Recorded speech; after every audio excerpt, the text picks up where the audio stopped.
All right, so this is a talk in 3 parts. Essentially, I'm going to talk about what is play and what is playful, and then how that relates to Ludic. Okay, so we're going to go through the background of like playful. I'm going to define Ludic. It's ours to define. I'll talk about why it's ours to define as well. Then finally, I'll talk about why any of this actually matters. And that's the part that I'm most stuck on. So guys, let's talk about it together. And actually, yeah, let me, these boards are editable. So you can create your own little, what's the word? I'll share it later. Essentially, these boards, you can add cards and like, you can like add comments and stuff. So it's going to be a collaborative effort later on. Playful presentation. Let's go. Right. So first of all, play. What is play? There are so many definitions of play. And by the way, this talk in 3 parts. I've tried to write it up as a playground. Why Ludic matters. So I'm going to actually publish this as a playground in LLP because it's about time. So basically, what I've done is this is like 12 or so pages. All different things that I've looked at, and I've condensed it into like a presentation, like 3 slides essentially. So yeah, let's go. What is play? There are a lot of definitions of play. Talking with Jonathan about it, we're going to go for, we're going to start here. This is the Salin and Zimmerman definition of play from 2004. Free movement within a more rigid structure. Okay. In fact, Bogost, he talks about the idea of if you have a steering wheel on like a go-kart or something, and if you move the steering wheel, it has a bit of play in it, right? Before you actually engage and it turns to the left and to the right, there's a bit of play in the steering wheel. So there's a bit of a metaphor there for play. You've got the rigid structure, you've got some kind of constraints, and then you can like work within those constraints. That's playing. Okay. So yeah, we're going to go from Salin and Zimmerman into the Bogost definition of play here, well, one of his many definitions, which is a way of operating a constrained system in a gratifying way. This word gratifying, okay? I get a little bit stuck on this. So gratifying is pleasurable, you know, something satisfying, something that we enjoy. So it's this aesthetic idea of something pleasurable that we do inside a rigid system. Great. Okay, we can work with this. Okay, so what is a rigid structure or what is a constrained system in our context? Okay, well, we can think about the classroom for a start. That's a physical structure. Okay, the physical structure of the classroom that we're inside. We can do something gratifying within that. Maybe we're playing. Okay, think about game rules. Game rules are kind of an enforced structure that we play within. We are free to follow the rules. Well, we should follow the rules if we're actually going to play the game, but we play within it. We do something within those rules, within that rigid structure. So yeah, limitations or constraints of any kind. Goffman actually in the 80s, I believe, I haven't got it open right now, 70s or 80s, he wrote a little book called Encounters, where he talks about social interactions. Well, Goffman, I mean, if you're not familiar, Goffman talks about frames and how we frame our interactions with people. Like now I'm taking the teacher frame, now I'm taking the presenter frame, I'm taking the Ludic language pedagogy editor frame to talk to you guys. I'm not talking to you as a standard conversation. This is not a conversation. This is me kind of preaching or talking and presenting to you. So we're in very different frames right now. You're in the listener frame, I'm in the presenter frame. So Goffman talks about social interactions as enclosed what's the word? Yeah, rigid structures that we operate within. So we can also play with interactions. Okay, so there's lots of different constraints. It depends how we see them. So that's how we're going to take play. Okay, and play is a verb. It's an activity. It's something that we do. We play. Sickart calls play autotelic, which means it's an activity or creative work which has a end purpose in and to itself. Okay, so we play a game. Okay, we play. Playing is the purpose. It's the goal, right? We can play. Playful is very different. Okay, so playful is to pursue. This is my definition of playful. Now, this is something that we can all work with. We can play with this. There's a rigid structure here. I've defined it. We can play with it. I'm going to define playful as to pursue an additional aesthetic purpose of a given activity. I've created this based on my reading of other scholars. I'm not a scholar, of scholars. And the idea here is that playful is an adjective. It's something that describes a noun, or if we add ly to it, it describes a verb or something that we do, so playfully. It describes how we carry out an activity. A dog can be playful, so can the design of a computer, software, building, or other objects. In game studies, playful is denoted as the attitude that we bring to an activity. Okay, so why additional? Why have I put additional on here? Okay, because being playful is an attitude we bring to an activity. We can do any activity playfully while still respecting the original purpose of the activity. Jonathan mentioned something about building a sandcastle. Okay, you could do that angrily, you could do that playfully, you could do that depressingly, but you're still building the sandcastle. The goal, the activity that you're engaged in, is the building of the sandcastle. How you engage with that can be playful or not, or, you know. So what can we do playfully? Anything. We can play football playfully, which we'll see later. We can eat playfully. Let's use our left hand today, just for a challenge, right? We're playing within the goal of eating. Mow the lawn, make dinner, teach. Okay. That's the first slide. Just trying to define some definitions. Play, playful. Okay, so far. We're going to move on because we don't have a lot of time. So I'm going to define ludic as being playful. And this is where the rabbit hole goes a little bit deeper. So I'm going to jump into the next slide. Okay. Hoo boy. We're going to start up here. So ludic as being playful. In this presentation, I'll expand on the idea of being playful to show that ludic exists both within things and in us humans. So we have two concepts to play with, right, for being playful. I'm going to say that there are things that are playful. There are beings that are playful. Things are playful as they exist. Okay, so this is being playful, or there is more to ludic than just games, right? So I would make the argument that the Rubik's Cube here is inherently more playful than the hammer, right? This is designed to be played with. It is playful in its existence. It's designed to be played with, right? So being playful denotes an object that is playful just by existing. It invites us to play. Okay, so this is one side of being playful. Beings that are playful.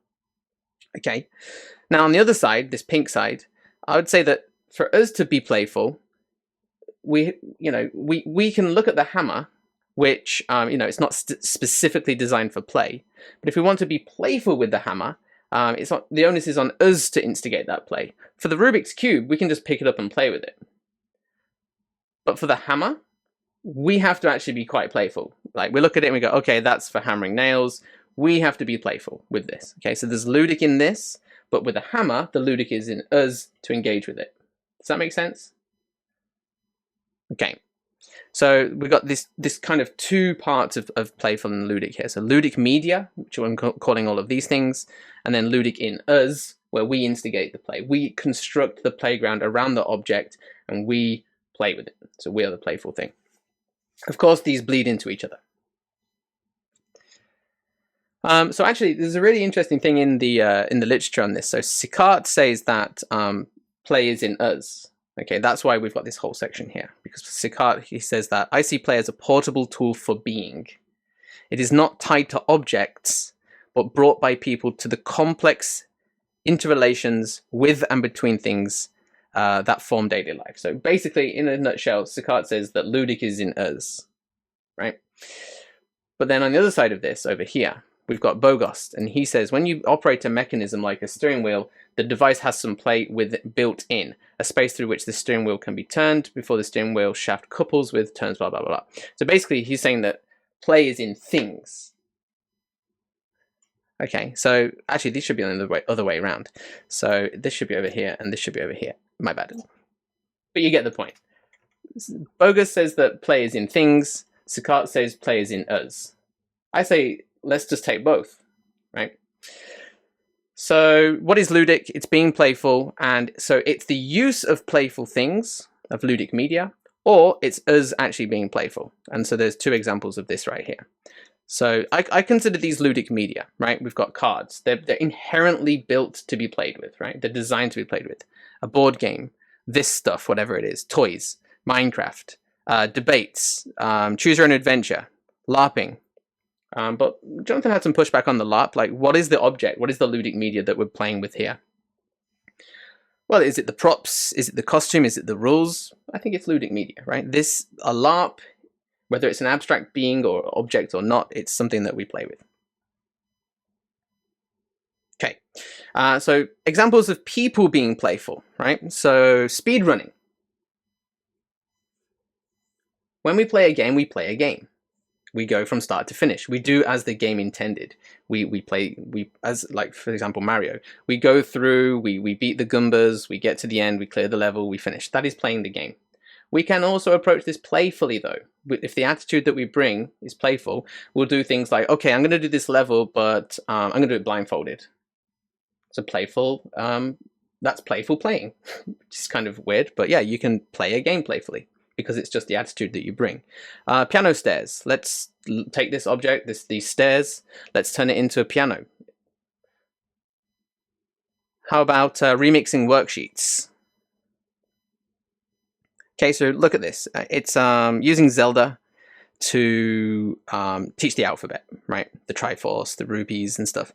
So this example might not seem that fun. I would agree that if the teacher knows, but if the teacher knows that the students are familiar with Zelda and using it as an impetus for learning the alphabet and vocabulary, then it's a very valid kind of ludic, playful approach to teaching. Again, up here we've got the Rubik's Cube. Okay, so you play the Rubik's Cube, you clear it. But look, you can also do shit like this. You can create Will Smith's face out of Rubik's Cubes. That's a playful use of the Rubik's Cube. It's not intended for that. The ludic is in the person to actually make it into this. The scorpion kick is my favorite example. This is a 1990s Colombian goalkeeper who saved the ball going into the goal by flipping his feet like this in the back. This is extremely playful, right? It's a great example. It's a pursuit of an aesthetic purpose inside another kind of goal, right? So his goal here, his purpose is to stop the ball going into the net. However, he's chosen to do it in this kind of pleasurable, gratifying way. So he's playing during the soccer game. So yeah, the Zelda thing, I likened it to Sophia's Spanish class, where she's using Zelda as a source for teaching not just the alphabet, but Spanish in general. So yeah, that's all linked together. I'll get onto this in a moment, the ludic step. And this, you just lost. Who knows this reference? Yeah. The game. The only way you can win the game is by not thinking of the game. And so, Thanks. You lost. This is, this is playful in people. So this is what my students created a long time ago. I told them to use chalk around the campus to bring students' attention or to change students' behavior. And so what they've done here is they've wrote on the step, it says Fundara Dyunen, which means if you step on this, you fail the year.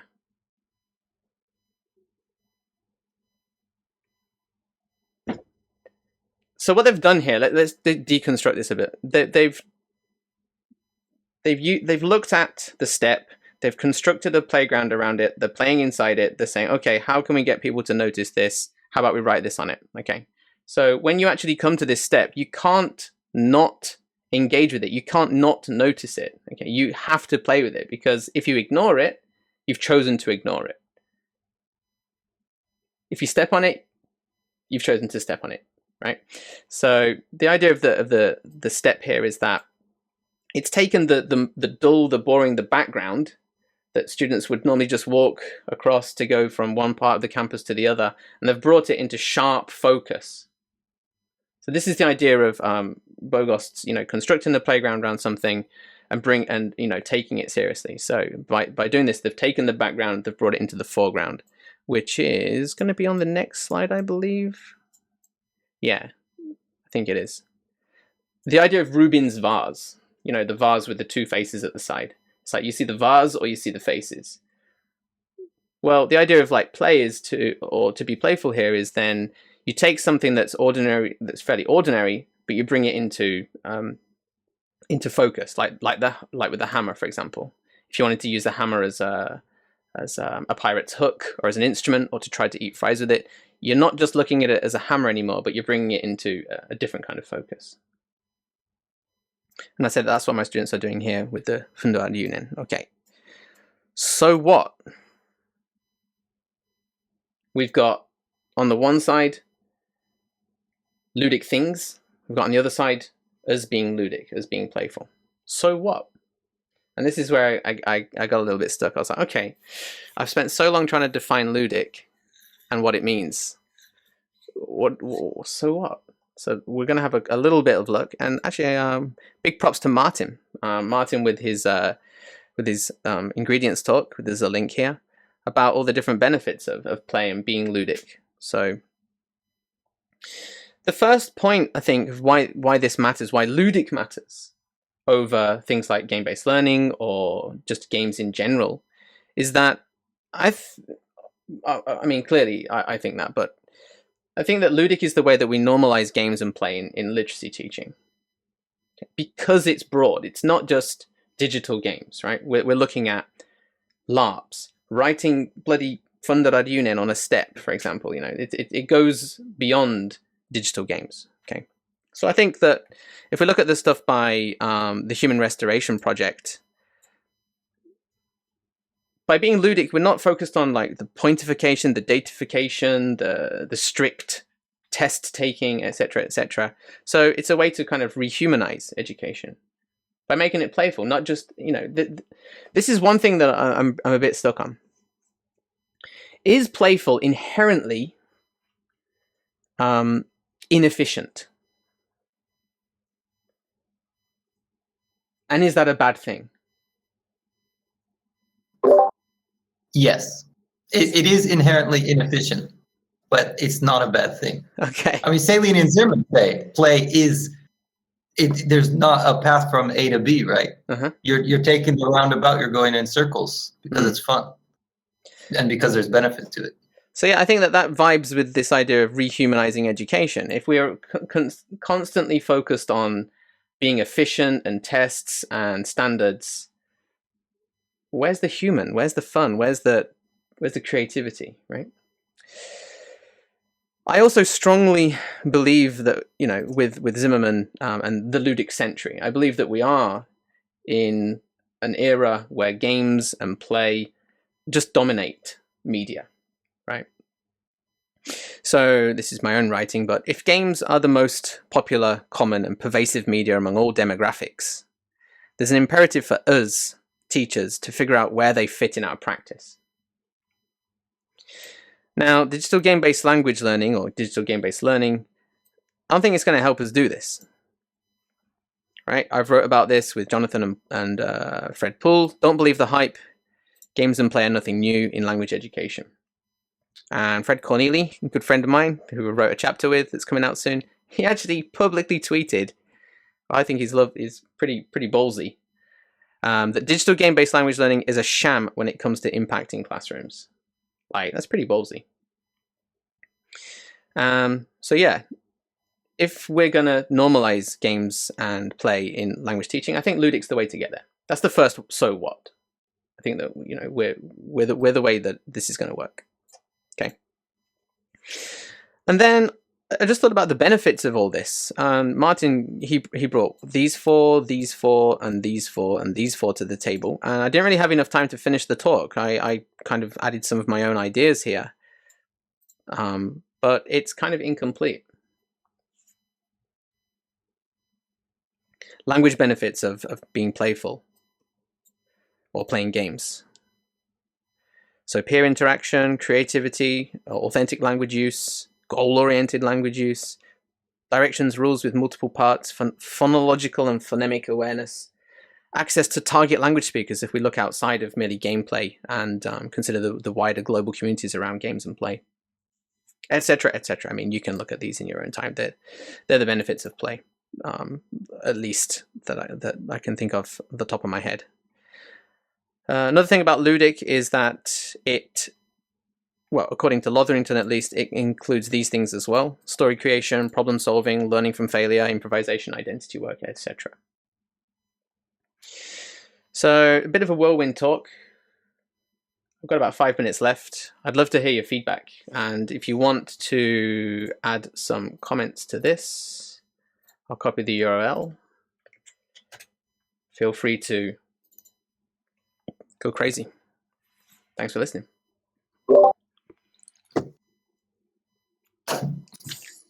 James, I have a question. Go for it. Are humans the only ones that play? God, no. Yeah. That's the Brown book, 2009. He wrote all about, Yep. play. Yeah. He says play is actually pre-conscious. It's a biological response to things. So yeah. A very anecdotally filled book, but yeah, really interesting in that sense. Just a lot of examples of play in the world. Pretty interesting read. I haven't read it fully. I saw his TED talk, but yeah. Yeah, I just went through it a month ago or so. I recommend it. It's more of a casual read, but nice. All right, come on, Jonathan, hit me.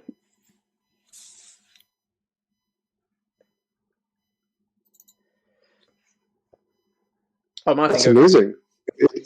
It's amazing. I took a couple notes in the LLPx channel of. I think that definition of freedom within constraints works on a lot of levels, and I think that gratifying is a really good way of encapsulating both the satisfying and the pleasurable, because I know there's other things with DGBRL that talks about, well, if you bring a game into the class, is it a game anymore? And if you just say, well, is it satisfying? Like, was it satisfying to the students to play this as part of their work? And then you check that box, right? Like, it doesn't negate the characteristic of the game if it's satisfying, right? If Zelda is a pleasurable way to learn Spanish, yeah, it doesn't really matter if it's a game or if it's play. There's freedom in the constraint of the classroom, and it's satisfying to the teacher and to the students, and it is ludic, right? So I think James, this is brilliant work. This is really brilliant. Thanks. You really quickly touched, not skipped over, but like this idea of wait, 1 second. So does education always have to be the most efficient, right? Right. Because I think that's really tricky. Like if I say, I want you to learn the letters of the alphabet, I just write down the letters in black text on a piece of paper and hand it to you. Suppose that's the most functional, non-playful, you know what I mean? Like, it's just content. You're trying to cognitively just pass information from one head to the other. That's not efficient, perhaps. Like, sometimes being playful is being more efficient. Like my daughter this morning, she woke up late. She's got to go to a thing this morning. I told her a couple times, hey, it's like, you got 10 minutes. You've got 10 minutes before you need to go. And I like just, information processing direct. You've got 10 minutes. She wasn't budging. And then I said, well, it's really okay if you don't go today, or you can walk to the thing if you want, or it's okay if you don't eat any breakfast. I'm sure you'll have a wonderful day. Like, starting to play and be sarcastic, and that's when she started moving, right? And so I think this idea of the functional, utilitarian, sometimes play is utilitarian, right? And I think that there isn't sort of that Ouroboros effect of sometimes play is the most efficient way to get something done, and so it's fun to play around with that part of the ludic century, right? Where sometimes it is the right thing to do. Yeah, I don't think it's it's necessarily all the time. Like I still do my it's not, I still do my flashcards every it's not day. binary. Yeah, it's not binary, right? Sometimes it is, sometimes it isn't, and I think those gray areas are okay. James, I think this is brilliant. Seriously, this is wonderful. This is an incredible foundation. It's a good start. It's an incredible foundation for introducing, especially teachers, trying to find the freedom, the satisfying freedom in how they teach and help students learn. I think it's brilliant. Yeah, I mean this is brilliant. The paper that I'm writing, it's a bit more detailed. It goes into the idea of the classroom as a play community, and so make sure that everyone's having fun, not just not just the students, not just the teachers. Fun is such a weird word. Like fun is such a weird word. Like I think satisfying, like aesthetically, like is such a satisfaction. I think is a much better word to use than fun. I think fun is it's too vague. It's too It's incredible. A gratifying way. Yeah, I think those two bullet things were just incredible. Like those, you just need to slam people over the head with that in your paper. It's awesome, James. Seriously. Cheers, man. All right, Martin. Martin, I'll hand it over to you in a second. I really like your idea of the magic circle, and when when students walk into the classroom, I mean, they really are. They're playing the role of, there's this teacher in the class, they're being the student, and, what they do, and even gaming the class sometimes. Oh, yeah. About that. So, Martin. Yeah, I might argue that, James, when you asked about playfulness being efficient or not efficient, I would say it can be really efficient. Again, I have to keep going back to my own case, which is with really little kids, like 0 to 5, because when they come into the school and they're playing or they're being playful with the objects around them, that's really the best core way for them to learn, because they're learning in a safe place where they can experiment and mess around with objects and see what happens, but in a way that's not dangerous to them. Like stacking blocks, for example, they're learning about that I can stack it this way, it doesn't fall over. Like they could do that outside, but it might be dangerous. They might be stacking things that could hurt them. But they're stacking soft foam blocks or colorful things like that. So all this kind of playfulness that they engage in, that is completely inherent. I don't teach them how to play. We don't need to. You just put them here. Here's some stuff. Okay, go for it. They're figuring things out themselves. They're solving these environmental problems, and that is, I don't think there's any better way for them to learn than being playful at that stage, at least. Cool. Yeah, I think it really comes to what we feel is efficient learning. And if it's something like that we may see as learning a game. We lost him. Or at least I did.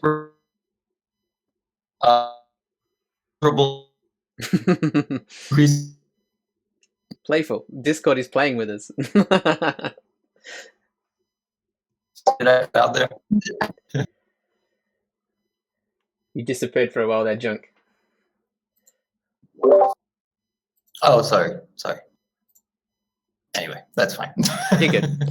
All right. Well, that's basically the end of the talk.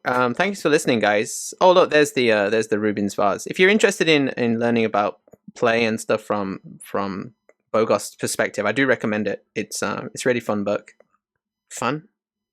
It's a deep dive into playing anything, like constructing playgrounds, taking things seriously, not being ironic. It's to play with something is to give it the utmost respect and actually appreciate it rather than just holding it at arm's length. And so that's what we need to do with teaching.